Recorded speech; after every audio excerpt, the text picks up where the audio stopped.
지난주에는 우리 이제 김영균 목사님께서 오셔서 이제 말씀을 전해 주셨고요.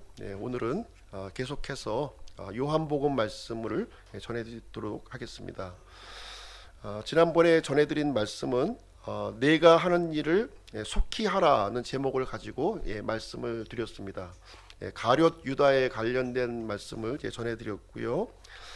26절 말씀에 보시면 예수님께서 가룟 유다의 정체를 밝혀주시는 장면이 거기에 이제 기록이 되어 있습니다.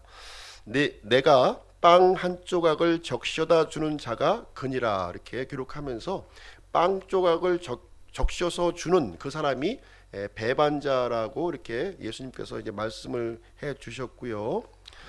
27절에 보시면 그 빵 조각을 이제 받은 장본인이 이제 여기 언급이 되고 있죠. 가룟 유다가 그 빵을 이제 받게 됩니다.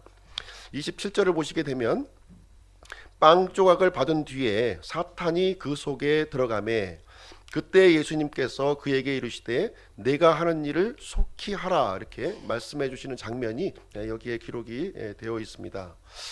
이 상황에서 이제 예수님의 빵 조각을 이제 받기 전에 유다는 좀 신중하게 좀 생각을 했어야만 했을 것입니다. 이 빵 조각을 받는다고 하는 것은 자신이 배반자라고 하는 사실을 이제 공식적으로 인정하는 의미가 되기 때문입니다.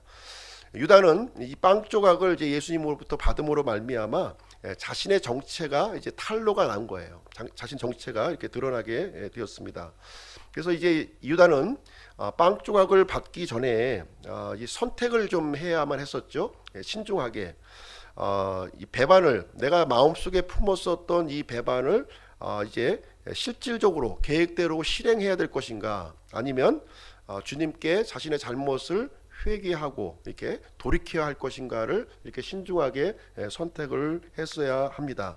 그러나 불행하게도요, 가룟 유다는 눈앞의 이익을 이렇게 쫓았고요, 진리를 선택하지 않는 장면이 여기 성경에 기록이 되어 있습니다.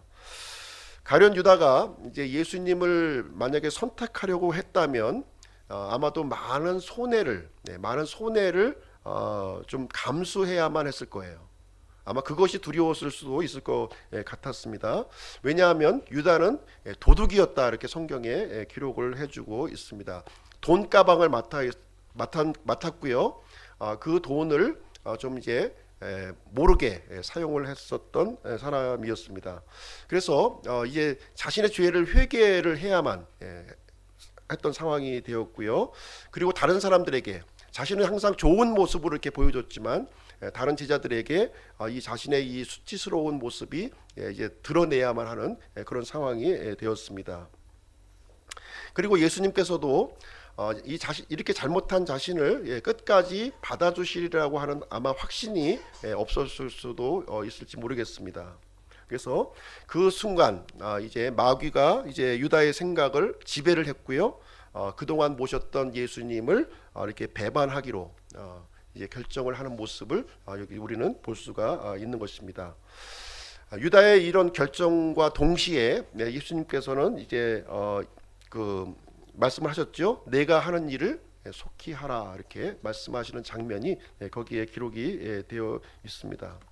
유다 입장에서 이렇게 보시게 되면 자기 나름대로 이해득실을 좀 이렇게 따지지 않았는가 하는 생각이 좀 들게 됩니다. 이 상황에서 종교 지도자 편에 내가 서야 될 것인가, 아니면 예수님 편에 내가 계속해서 남아 있어야 될 것인가 하는 부분이 아마 심각한 고민을 좀 하고 있었으리라, 이런 생각을 갖게 됩니다. 그러나 유다의 결정은요, 눈앞의 이익을 이제 따라서 결정을 하기로 했습니다. 자신의 죄를 이제 끝까지 숨기기를 이렇게 원했고요. 그래서 종교 지도자 편에 서는 것이 좋겠다, 이렇게 생각을 하게 됐다고 생각이 되어집니다. 참 힘든 일이죠. 그동안 3년 반 동안 예수님을 선생님으로 이렇게 모시면서 이렇게 지내왔는데 지금 이 상황에서 이제 그 선생님을 이 배반해야만 되는 그런 상황에 놓이게 되었습니다. 왜 이런 그 결정을 하게 되었을까 하는 부분에 대해서는 성경에 구체적으로 이게 언급은 되어 있지 않습니다. 결과적인 내용만 성경에 기록이 되어 있고요. 그러나 우리는 이 내용을 가지고 한번 추론을 해볼 수는 우리가 있을 것으로 생각이 되어집니다. 왜냐하면 지금 이제 예수님을 향해서 큰 음모가 지금 진행이 되고 있는 거예요. 큰 음모가 진행되는 것을 아마도 유다도 알고 있었고요. 알만한 사람들은 다 알고 있는 그런 상황이 지금 이제 예수님 주변에서, 이 제자들 주변에서 움직이고 있다고 하는 사실을 알고 있었다고 하는 사실입니다. 우리 요한복음 11장으로 한번 가서 보실게요. 요한복음 11장.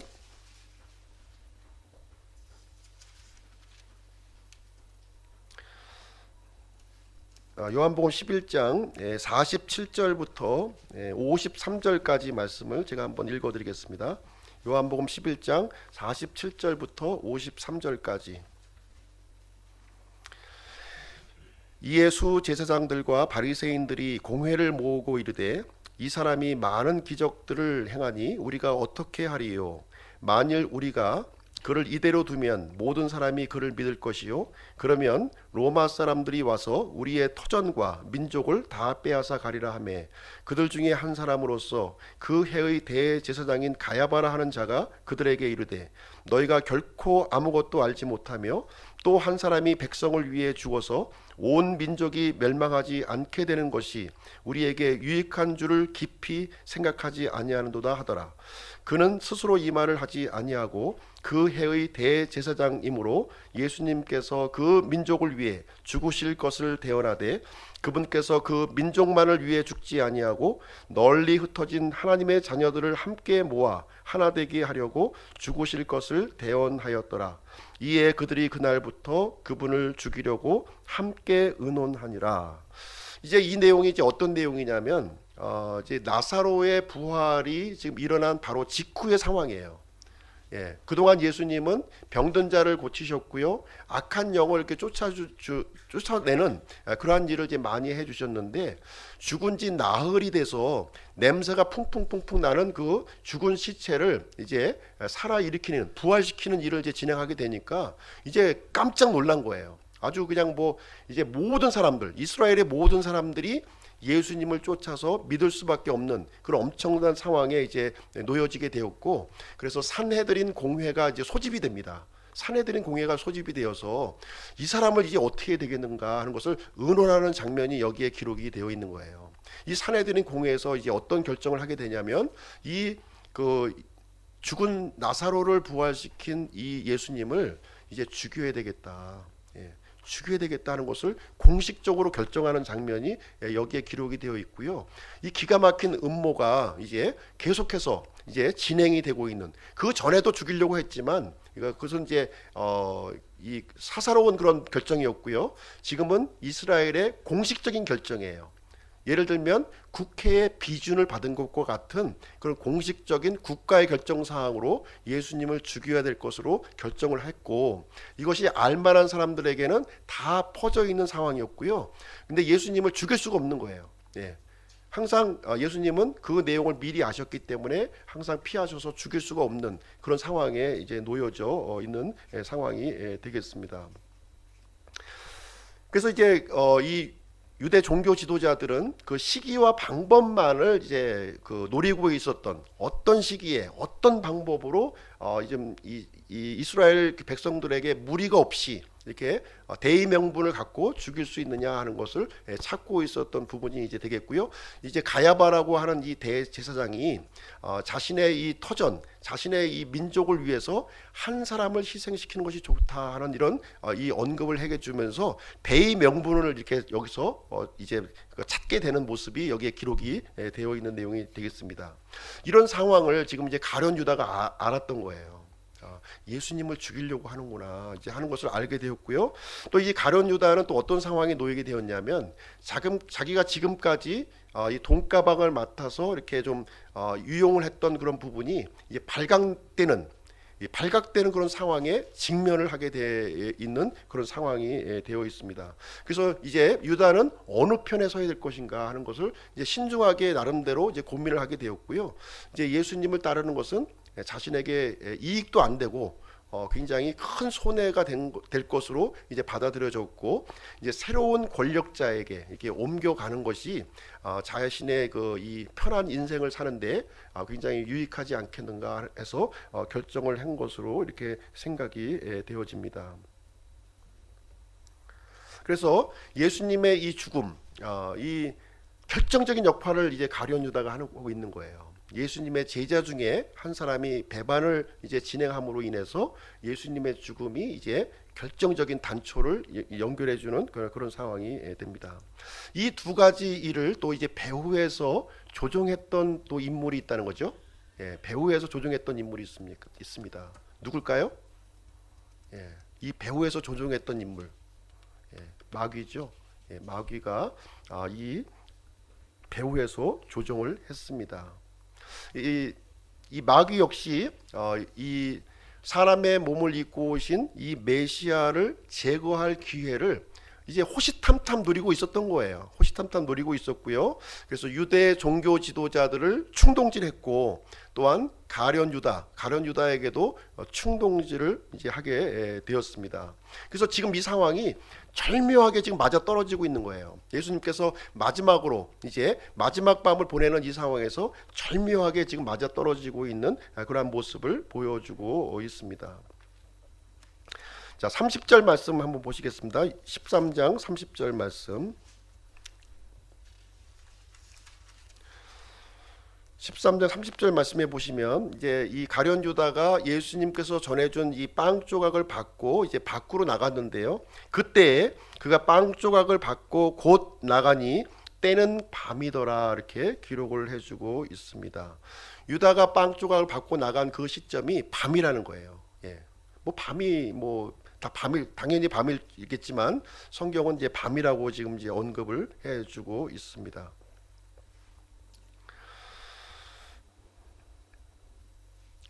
잠언 14장 12절 말씀해 보시게 되면요, 어떤 길은 사람이 보기에 오르나 그것의 끝은 사망의 길들이니라, 이렇게 기록을 하고 있습니다. 우리가 눈으로 보기에 이렇게 참 좋아 보이고 잘한 선택 같고 이렇게 하지만 하나님이 보실 때에는 그 길이 사망의 길이다, 이렇게 우리에게 알려주고 있습니다. 유다는 자신의 눈으로 보았을 때 이익이 되는 길을 선택했어요. 분명히 현명한 선택을 본인이 했다고 아마 생각을 할 것입니다. 그러나 그 결정을 하고 나갔던 그 시점이 밤이었다, 지금 이제 언급을 해주고 있습니다.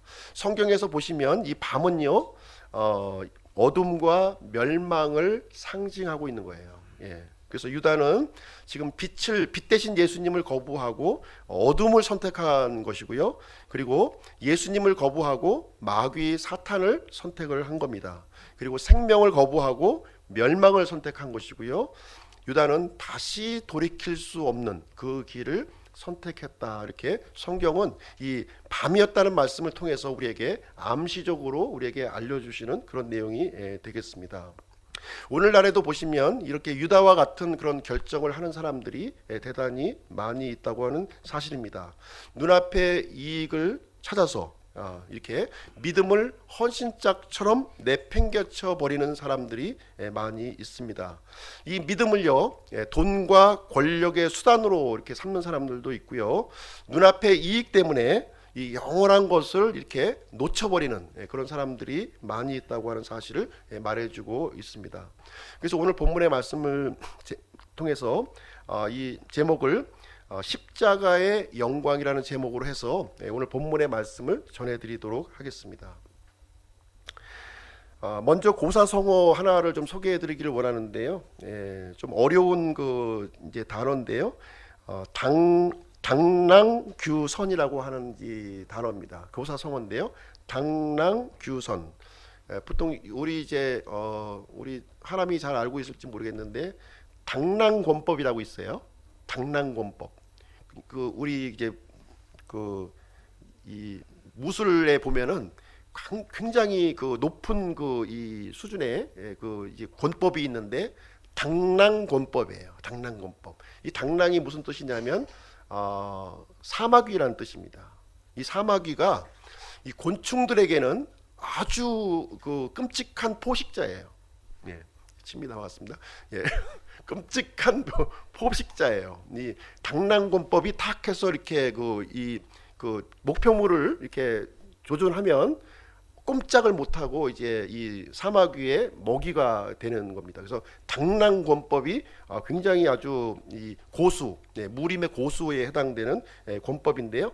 이 당랑규선이에요. 그래서 이 규는 무슨 얘기냐면 살필 규자, 그리고 선은 이 매미 선자예요. 그래서 이 사마귀가 매미를 이제 잡으려고 노려보고 있는 거예요. 노려보고 있는 것이 당랑규선이라고 하는 말이 되겠습니다.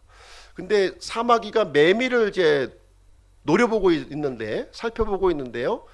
이 사마귀를 누가 또 보고 있을까요? 사마귀를 또 노리고 있는 것이 개구리가 또 이렇게, 그 개구리가 또 이제 한 단계 위죠. 개구리가 또 이제 사마귀를 잡아먹으려고 이렇게 탁 살피고 있었습니다.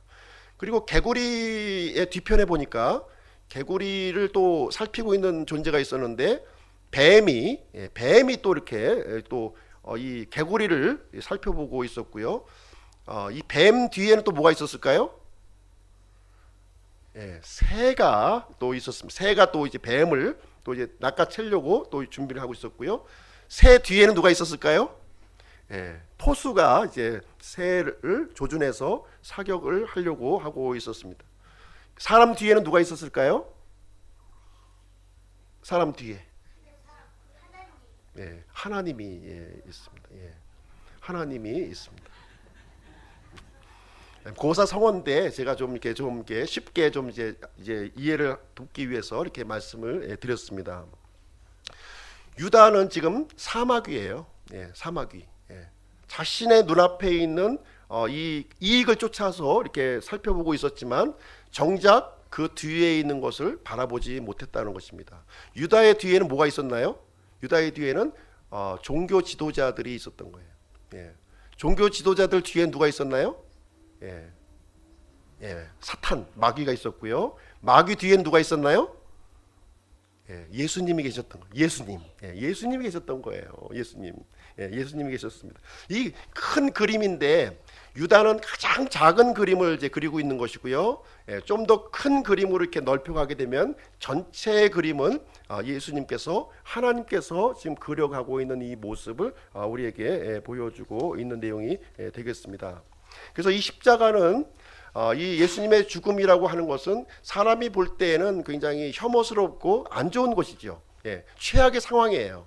그러나 이제 하나님이 보실 때에는 더 큰 그림, 빅 픽처를 우리에게 그려 나가고 있는 모습을 우리에게 알려주시는 내용이 되겠습니다.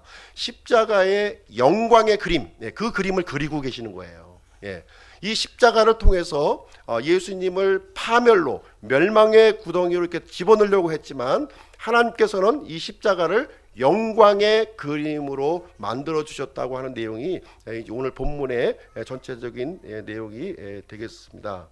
하나님께서는 이렇게 십자가라고 하는 미끼를 이렇게 던져 줬어요. 십자가. 이 십자가를 미끼를 던지니까 누가 덥석 물었나요? 마귀가 덥석 물은 거예요. 마귀가 덥석 물었고, 이어서 종교 지도자들이 물었고요. 최종적으로 누가 물었나요? 가룟 유다가 마지막으로 팍 물은 거예요.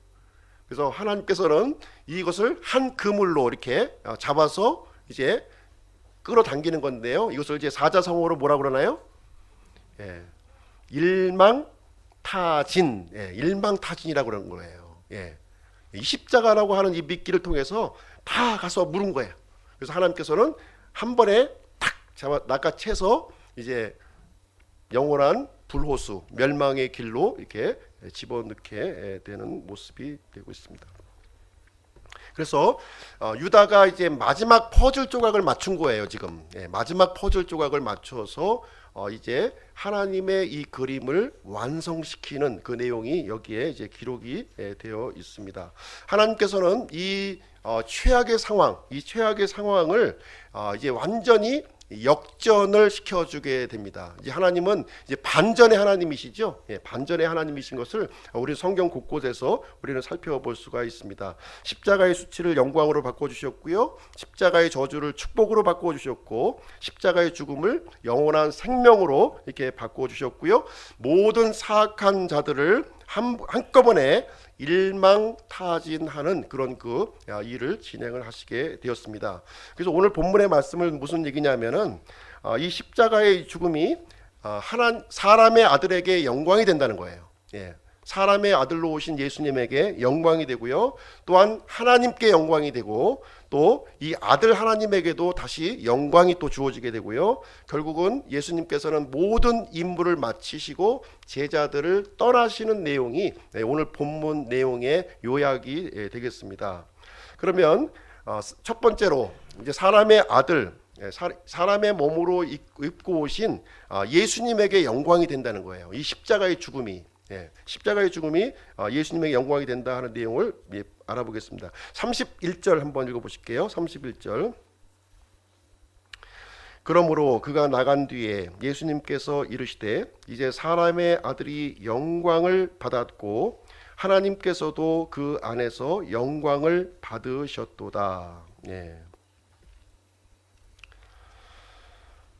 자, 십자가가 이 사람들이 볼 때는 아주 최악의 상황이죠. 예, 멸망과 저주를 상징하는 것이 바로 이제 십자가가 되겠습니다. 그러나 이 십자가가 사람의 아들로 오신 예수님에게 영광이 된다, 이 내용을 우리에게 알려주고 있습니다. 저도 이제 예수님을 믿기 전에요, 이 십자가에 대해서 이제 전혀 그 이해를 하지 못하고 있었습니다. 예수님에 대해서 단순히 4대 성인 중에 한 사람 정도로 이제 이해를 하고 있었고요. 2000년 전에 이 예수라고 하시는 분이 십자가에서 죽었대, 이런 정도 제가 알고 있었고요. 그런데 그 죽음이 나하고는 지금 나하고 내가 살고 있는 상황과는 전혀 상관이 없는 일이야, 이렇게 생각을 하고 있었습니다. 대부분의 믿지 않는 사람들이 이제 예수님의 십자가의 죽음에 대해서 이해를 하지 못하는 거예요. 이해를 하지 못하고 있습니다. 왜 이해를 하지 못하냐면은 영적으로 죽어 있기 때문에 그 내용을 이해를 하지 못하고 있는 것입니다. 영적으로 아무리 가치 있는 것을 이렇게 전해 주어도요, 이 영적으로 죽어 있는 사람, 영적으로 눈이 가려 있는 사람들은 그 내용을 분간을 할 수 없다고 하는 사실입니다. 예를 들면은 이 소경에게 공작의 깃털, 아름다운 깃털을 설명해 주어도 이해를 하지 못한다는 거예요. 저 석양에 지는 아름다운 노을을 이 소경에게 아무리 설명을 해줘도 이해를 하지 못한다는 겁니다. 이 봄철에 피는 이 아름다운 꽃들을 아무리 설명을 해주어도 이 소경은 이해를 하지 못하는 것입니다. 우리 영적인 소경에게도 마찬가지라는 거예요. 이 영적인 부분의 이 아름다운, 이 영광스러운 가치 있는 것을 설명해 주어도 전혀 분별하지 못하고 이해하지 못하는 모습을 우리는 이제 보게 되는 것입니다. 고린도전서 2장으로 한번 가서 보실게요. 고린도전서 2장.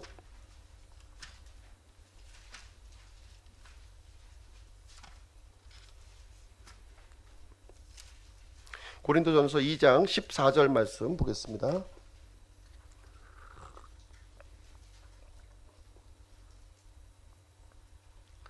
고린도전서 2장 14절 제가 읽어드릴게요.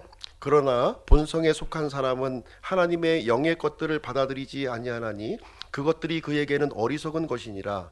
또 그가 그것들을 알 수도 없나니 이는 그것들이 영적으로 분별되기 때문이니라. 여기에 보시면 본성에 속한 사람이 이제 등장하고 있는데요. 영어로 이제 내추럴맨이에요. 내추럴맨. 그래서 이제 자연인, 그러니까 숲속에 사는 자연인이 아니라 구원받지 못한 영적으로 죽은 사람을 본성에 속한 사람이다, 이렇게 얘기해주고 있습니다. 이 사람들은 아무리 영적인 이야기를 이렇게 해주어도 받아들이지 않고 그것은 어리석게만 본인은 느끼고 있다고 하는 사실입니다. 이 십자가가 주어지는 진정한 가치를 이해를 하지 못하는 거예요. 우리 믿는 사람이 아무리 설명해줘도 이해를 하지 못하게 됩니다. 십자가의 영광, 십자가의 아름다움을 캐치하지 못한다고 하는 사실입니다.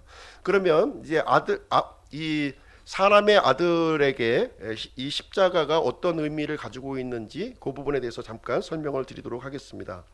이 십자가는요, 복음의 핵심 메시지예요. 복음의 핵심 메시지입니다. 예. 고린도전서 2장 2절 한번 보도록 하겠습니다. 고린도전서 2장 2절. 옆으로 보셨어요? 고린도전서 2장 2절.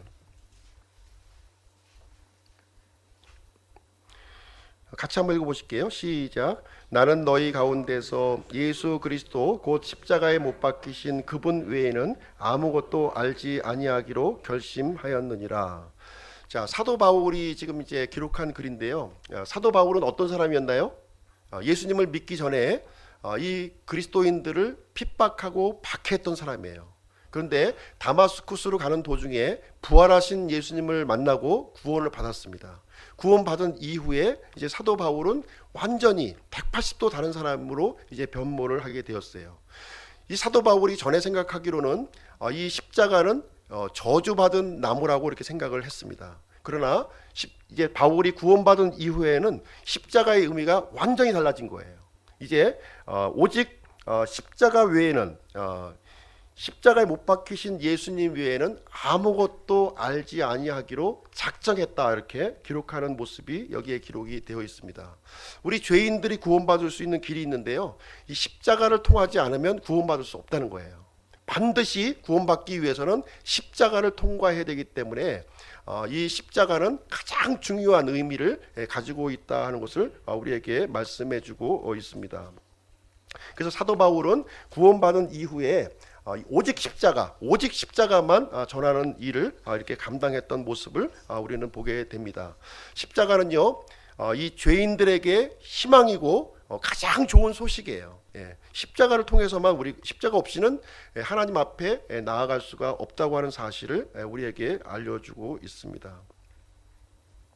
그래서 나를 살려줄 수 있는 길, 나를 살려줄 수 있는 유일한 길이 바로 이제 십자가다, 이렇게 우리에게 알려주고 있습니다. 그래서 예수님은 이제 사람의 아들, 이 사람의 아들로 오신 예수님에게 이 십자가의 죽음이라고 하는 것은 죄인들이 하나님 죄사함을 받고 하나님 앞에 나아갈 수 있는 길을 열어주시는 거예요. 그렇기 때문에 그것은 자신에게 영광이 된다, 이렇게 우리에게 알려주시고 있는 것입니다. 또 십자가는 어떤 의미를 가지고 있냐면요, 십자가는 하나님의 진노가 좌절되는 곳이에요. 하나님의 진노가 좌절되는 곳이에요. 하나님은 어떤 분이십니까? 하나님은 거룩하신 하나님이세요. 거룩하신 하나님이시기 때문에 조금의 티끌만큼한 죄도 용서하지 못하시는 분이 하나님이십니다. 반드시 죄를 심판하시는 분이 하나님이세요. 그래서 죄가 있는 곳에는 반드시 하나님의 심판이 이렇게 가게 됩니다. 그래서 죄는 하나님은 끝까지 추격을 해서 죄를 이렇게 심판하셔야만 직성이 이제 풀리는 것이 되겠지요. 그래서 이 십자가는 예수님만 못 박히신 것이 아니라 이 뱀이라고 하는, 이 죄라고 하는 뱀과 함께 같이 못 박히신 거예요. 그래서 하나님께서는 이 십자가를 타격했고요, 예수님과 이 뱀이 한꺼번에 하나님의 진노를 받게 된 것이다, 이렇게 말씀을 해주고 있는 것입니다. 미국의 그 화재 이야기를 잠깐 드릴게요. 미국의 화재 이야기를 드릴 텐데, 이제 처음에 신대륙에 이제 이주했던 사람들이 어디에 거주했냐면 미국의 동부 지역에 이렇게 거주를 많이 했습니다. 동부 지역에 거주를 하게 되었고, 그런데 이 서부 지역, 캘리포니아 지역에 금광이 발견되었다는 소식을 이제 듣게 되었어요. 그래서 동부 지역에 살던 사람들이 이제 금을 찾아서 서부로 이동하는 장면이 이제 기록이 되어 있는데요. 동부에서 서부까지 가는 길은 굉장히 먼 거리예요.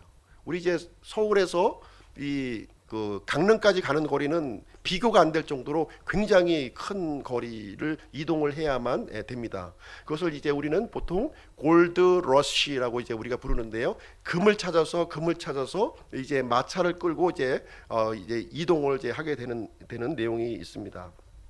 그런데 가는 도중에 이제 많은 어려움을 이제 만나게 되는데요. 그 중에서 가장 큰 어려움이 뭐냐면 화재를 만나는 거예요. 화재를 만나면 꼼짝없이 이제 살아남을 사람이 이제 단 한 사람도 이제 없게 되는 것이죠. 그래서 어느 날 이제 한 가족이 이제 동부에서 서부로 이제 이동하고 있었습니다. 그런데 화재를 만난 거예요.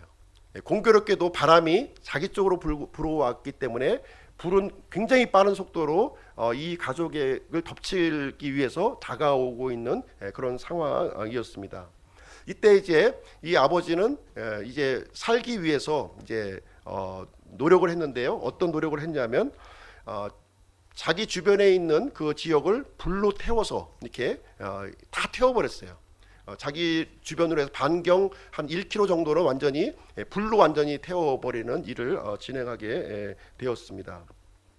그리고 나서 그 불탄 지점의 가운데 부분, 정 가운데 부분에 가족들과 함께 머무르게 되었습니다. 이제 마침내 불은 휩쓸고 지나갔죠. 불을 휩쓸고 지나갔지만 이 불탄 부분, 이미 불탄 부분은 이 화재가 건들지 못했습니다. 그래서 이 가족은 그 화재에서 이제 살아남게 된 이야기가 여기에 기록이 되어 있습니다. 그래서 이 가족은요, 이 엄청난 화재 속에서 이제 구원을 이제 받게 되었는데요. 이 하나님의 진노가 이제 우리에게 이제 다가오고 있죠. 우리에게 다가오고 있습니다. 우리는 피난처를 이제 찾아야만 되는데요. 그렇지 않으면 우리는 하나님의 진노로 우리는 멸망할 수밖에 없습니다. 모든 사람들은 죄인이고요. 하나님의 진노의 심판에서 피할 사람은 단 한 사람도 없어요. 근데 피난처를 우리가 이제 찾아야 되는 그런 상황에 놓여져 있습니다. 이 피난처는 어디냐면 하나님의 심판, 진노의 심판이 내리쳐진 장소, 그 장소를 찾으면 된다고 하는 사실입니다. 그 장소가 어디냐면 오직 한 군데예요. 그 한 군데는 바로 갈보리 십자가입니다.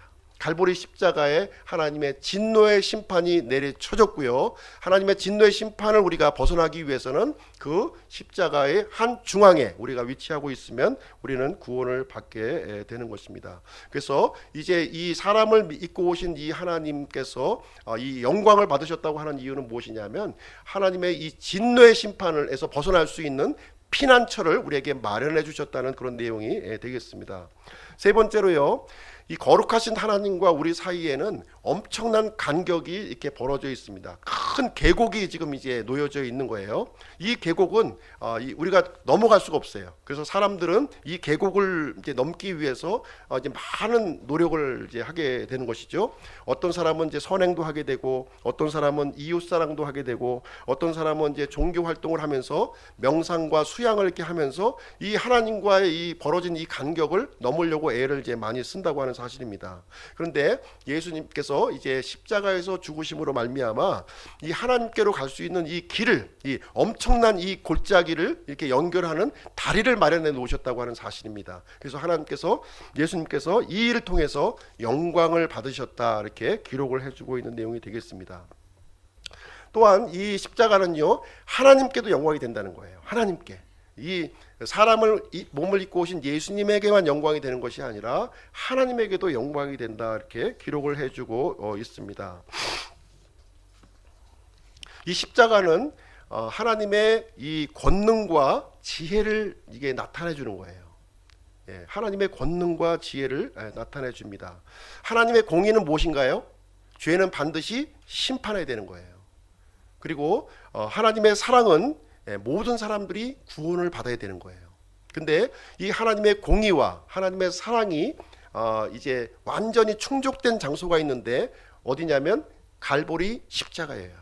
갈보리 십자가를 이제 통해서 하나님은 영광을 받으시게 됐어요. 자신의 공의와 자신의 사랑이 이렇게 성취가 되는 일이 진행이 되었습니다. 그래서 십자가는 하나님의 권능과 지혜를 여기서 우리는 발견할 수 있다고 하는 사실입니다. 그리고 또한 이 십자가는 이제 완전한 희생물이요, 완전한 그 영원한 희생물이라고 하는 사실을 우리에게 알려주고 있습니다. 예수님은 어떤 분이셨나요? 영원 속에 거하시는 하나님이었어요. 영원 속에 거하시는 이런 하나님이었습니다. 이 성육신을 통해서 사람의 몸을 입고 이 땅에 오셨어요. 완전하신 하나님이 완전하신 사람의 모습으로 이렇게 오신 겁니다. 그래서 예수님은 완전한 하나님이시요 완전한 사람으로 우리에게 오셨다고 하는 사실입니다.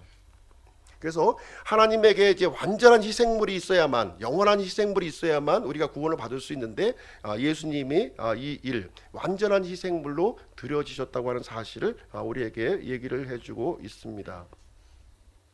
하나님은 죽을 수가 없는 분이시죠. 예, 하나님 죽을 수가 없습니다. 죽을 수 있는 하나님이 죽을 수 있기 위해서는 사람의 몸을 입으셔야 되는 거예요.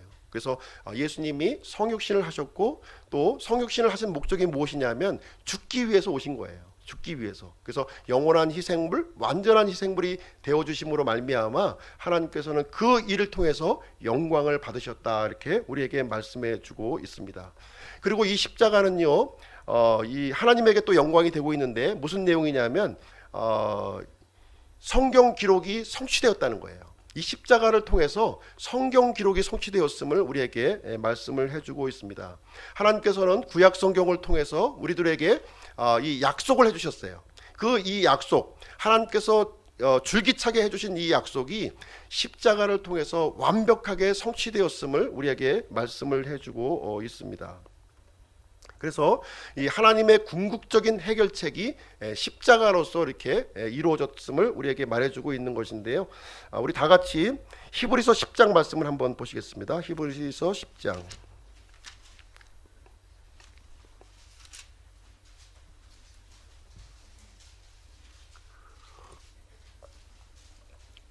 (10장) 1절 말씀입니다.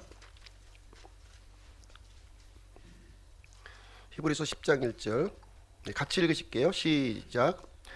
율법은 다가올 좋은 일들의 그림자는 가지고 있으나 그 일들의 형상 그 자체는 아니므로 그들이 해마다 계속해서 드린 그런 희생물들로는 거기로 나아오는 자들을 결코 완전하게 할 수 없느니라.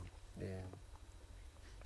여기서 율법은 무엇을 가리키냐면 구약 성경을 의미하고 있는 겁니다. 예, 구약 성경을 의미하고 있는 것이고요.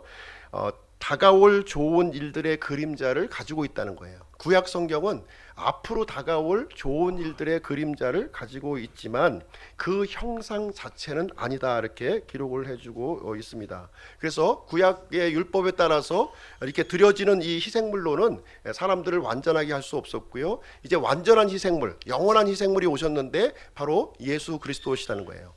완전한 하나님이시며 완전한 사람이신 그분께서 십자가에서 죽으심을 통해서 이제 완전한 희생물, 영원한 희생물이 되셨음을 우리에게 알려주고 있습니다. 그래서 구약 성경을 보게 되면 이 그림자로 가득 차 있는 거예요. 그림자. 예, 실상은 십자가고요. 십자가를 이제 알려주는 이 그림자가 구약 성경에는 계속해서 우리에게 그려주고 있습니다. 이 시간에 십자가의 그림자 전체를 제가 다 소개할 수는 없고요. 그 중에서 대표적인 것 몇 가지만 십자가의 그림자로서 구약 성경에 언급된 내용을 대표적인 것 몇 가지를 이제 소개를 좀 해드리도록 이렇게 하겠습니다. 첫 번째 그림자가 무엇이냐면은, 첫 번째 그림자는 이 아담과 이브가 입었었던 이 가죽옷에서 우리는 생각을 해볼 수가 있습니다. 아담과 이브가 하나님 앞에 범죄했죠. 범죄한 순간 하나님께서는 아담과 이브를 위해서 가죽옷을 입혀주셨습니다. 가죽옷, 가죽옷을 입혀주셨어요. 이 가죽옷이라고 하는 것은 짐승의 죽음을 의미하고 있는 거예요. 그 짐승이 피가 흘려졌다고 하는 사실을 우리에게 알려주고 있는 것입니다. 혹시 악어 핸드백 가지고 계신 분 계신가요? 악어 핸드백. 예전에 악어 핸드백 많이 이제 들고 다니셨는데, 악어 핸드백이 있다고 하는 것은 악어가 죽었다는 거예요. 악어의 피가 흘려졌다는 것을 의미하고 있는 거예요. 밍크옷 입으신 분이 있는가요? 밍크옷. 밍크옷이 있다고 하는 것은 수많은 밍크가 죽은 것이고요. 수많은 밍크의 피가 흘려졌다는 것을 의미를 하고 있는 거예요. 그래서 하나님께서 아담과 이브를 위해서 가죽옷을 입혀줬다고 하는 것은 죄 없는 짐승이 죽었고 피가 흘려졌다고 하는 것을 보여주고 있는 것이고요. 십자가의 그림자를 미리 이렇게 예시적으로 보여주고 있는 내용이 되겠습니다. 두 번째 내용은 어디에 이제 들어있냐면, 가인과 아벨이 드렸던 헌물에 우리가 이제 그 십자가의 그림자를 우리가 살펴볼 수가 있습니다. 가인은 땅의 열매를 가지고 하나님 앞에 예배를 드렸죠. 그리고 아벨은 어떻게 예배를 드렸나요? 이 양떼의 첫 새끼와 기름을 가지고 하나님 앞에 예배를 드렸던 모습을 보게 됩니다. 그래서 가인의 헌물은 받지 아니하시고 아벨의 헌물은 하나님께서 받아주신 거예요. 예. 그래서 하나님께 나아가기 위해서, 이 거룩하신 하나님께 나아가기 위해서는 대속의 피가 필요하다 하는 것을 여기에서 보여주고 있는 거예요. 내가 죽어야 되는데 내 대신 죽어야 될 대속의 피가 필요하다고 하는 사실을 이 내용을 통해서 우리에게 가르쳐주고 있는 내용이 되겠습니다. 세 번째로 이 십자가의 그림자로서 이제 아주 선명하게 우리에게 알려주고 있는 것이 있는데요. 그것은 무엇이냐면 이삭의 번제 헌물을 통해서 우리는 발견해 볼 수가 있습니다. 이삭의 번제 헌물, 하나님께서 아브라함에게요 명령을 내리셨습니다. 내 독자 아들 이삭을 이제 번제 헌물로 드리라, 이렇게 명령을 내려주셨어요. 그래서 꼼짝없이 이삭은 죽을 수밖에 없는 그런 상황에 처지하게 되었습니다. 이삭을 죽이라는 거예요. 이삭을 죽이라 이제 명령을 내렸고, 이삭은 하나님의 명령에 따라서 죽을 수밖에 없었습니다.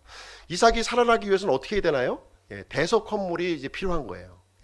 그래서 하나님께서는 이삭을 위해서 수풀에 순양을 이렇게 걸리게 하시고, 그 순양이 죽음으로 말미암아 이삭이 살아나는 내용이 거기에 기록이 되어 있습니다. 그래서 아브라함이 아들을 아끼지 않은 것처럼 장차 하나님께서도 자신의 아들을 아끼지 않고 죽음에 내어주실 것, 그 그림자를 이 이삭의 번제 헌물을 통해서 우리에게 알려주시고 있는 내용이 되겠습니다. 거기에 보시면 여호와 이레라고 하는 단어가 나오죠. 여호와 이레, 주의 산에서 그것을 보리라 하는 것이에요. 그래서 하나님께서 친히 자신의 몸을 이렇게 준비하시겠다, 이렇게 약속을 해 주셨고요. 이 약속이 아브라함 이후에 2000년이 지나서 갈보리 십자가에서 성취되었음을 여기에서 알려주고 있는 것입니다.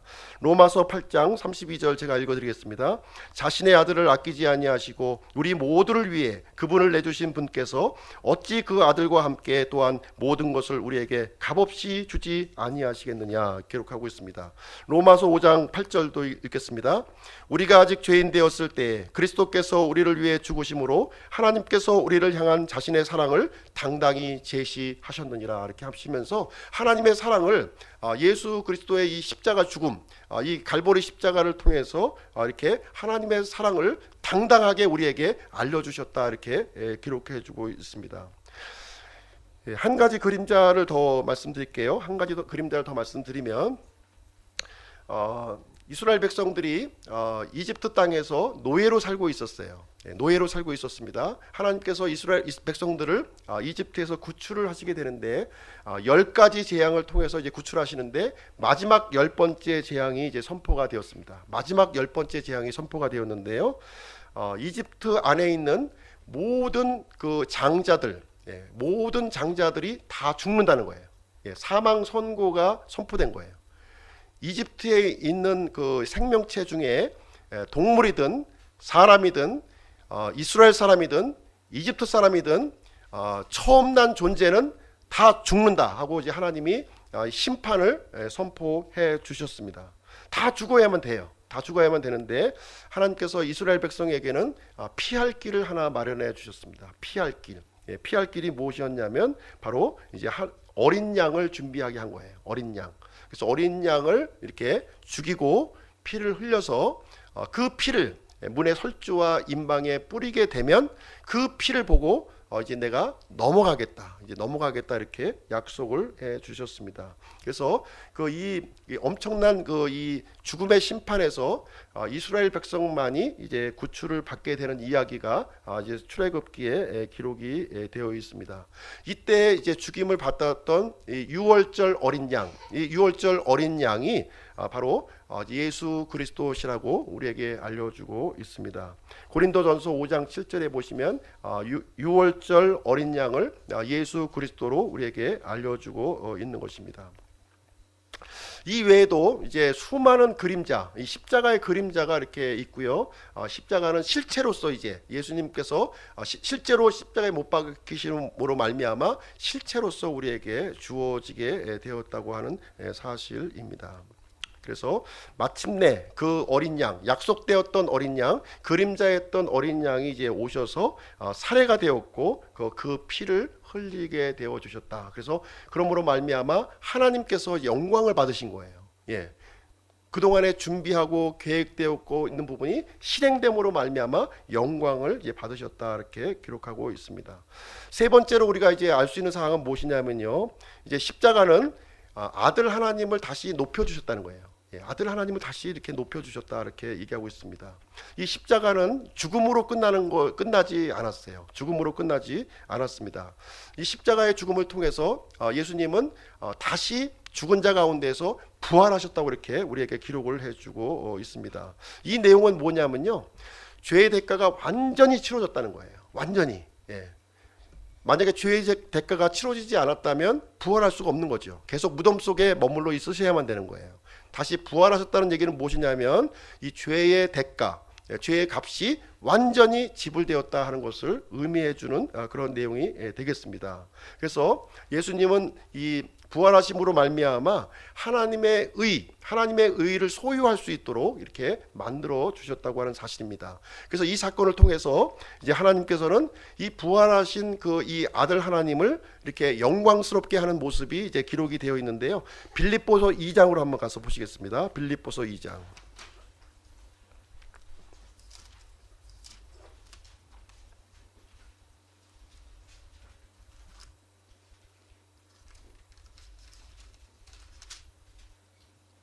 빌립보서 2장 6절로 11절 말씀입니다. 6절로 11절.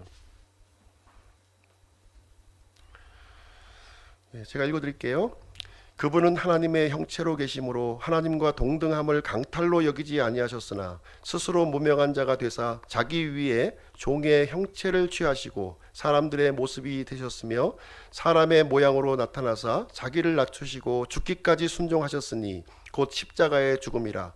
그러므로 하나님께서도 그분을 높이 올리시고 모든 이름 위에 있는 이름을 그분에게 주사 하늘에 있는 것들과 땅에 있는 것들과 땅 아래에 있는 것들의 모든 무릎이 예수라는 이름에 굴복하게 하시고 또 모든 혀가 예수 그리스도는 주시라고 시인하여 하나님 아버지께 영광을 돌리게 하셨느니라. 그래서 예수 그리스도의 이 부활을 통해서 이제 하나님 아버지께 영광이 되었고요, 또 아버지 하나님께서는 이 부활하신 예수님을 또 영광을 또 돌리는 장면이 여기에 기록이 되어 있어요. 그래서 이 예수님을 높이, 그분을 높이 들어 올리시고 이제 모든 존재들이 그분 앞에 무릎을 꿇게 만드는 일을 여기에서 기록하고 있습니다. 그래서 하나님께서는 예수님을 존귀한 이름, 뛰어난 이름이 되게 하셨다고 하는 사실을 여기에서 기록하고 있습니다.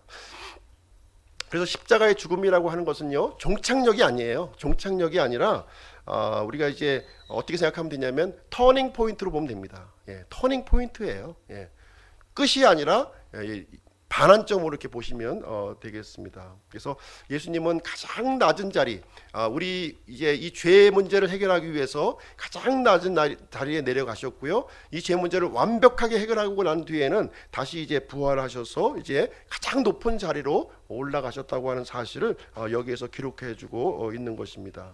그래서 이 복음은요, 두 가지가 이제 합쳐지는 거예요. 두 가지, 죄사함과 예수님의 부활 사건, 요 두 가지가 합쳐지는 거예요. 어떤 사람들은 죄사함만 복음으로 이렇게 알려주는 사람이 있습니다. 이것은 반쪽짜리 복음이에요. 반쪽짜리.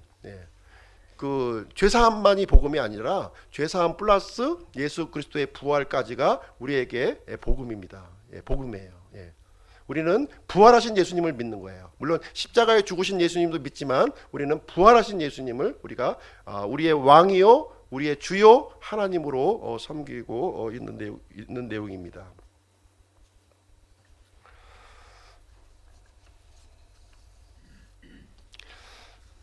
요한복음 13장 33절 보시겠습니다. 요한복음 13장